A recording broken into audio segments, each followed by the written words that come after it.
ગીર સોમનાથના જિલ્લા પ્રશાસને શરૂ કરી છે ડિમોલિશનની કામગીરી। ત્યારે ગીરગઢડા તાલુકાના જામવાડા અને ગાજરગઢડાને જોડતા રોડ પર ગેરકાયદે બાંધકામો પર દાદાનું બુલડોઝર ફરી પડ્યું। ગેરકાયદે રીતે 354 જેટલી દુકાનો ઊભી કરી દેવાઈ હતી। પ્રશાસને અગાઉ જ નોટિસ આપી દબાણો સ્વેચ્છાએ તોડી પાડવા સૂચના આપી હતી। ત્યારે 200 જેટલા દબાણો તો સ્વેચ્છાએ તોડી પડાયા હતા, જ્યારે બાકીના 150થી વધારે દબાણો પર આજે પોલીસના ચુસ્ત બંદોબસ્ત સાથે બુલડોઝર ફેરવી દેવાયું।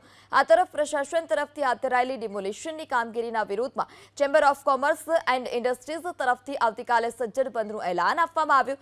ચેમ્બરનો આરોપ છે કે નડતરરૂપ ન હોય તેવા પણ દબાણો દૂર કરવામાં આવ્યા।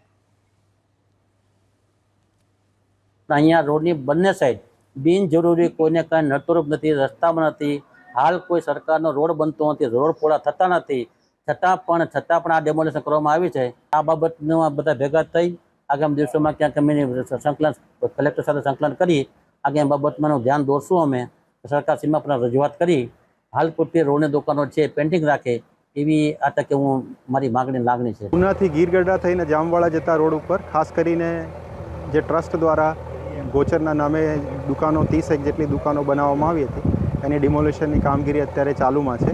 અને તેમજ રોડ માર્જિનમાં આવતા રસ્તાની બંને બાજુની સરકારી જમીનો ઉપર જે દુકાનો હતી, લગભગ 200થી વધુ દુકાનો છે, એ તમામ અત્યારે સ્વેચ્છાએ દૂર થઈ રહી છે। અમે વેપારી મંડળ ચેમ્બર ઓફ કોમર્સ ગીરગઢડા આવતીકાલ તારીખ 28/6 અને શુક્રવારના રોજ સવારથી સાંજ સુધીનું બંધ આપી આ પેશકદમી હટાવવાની જે પ્રોસિજર છે, જે સિસ્ટમ છે, એને અમે વખોડીએ છીએ।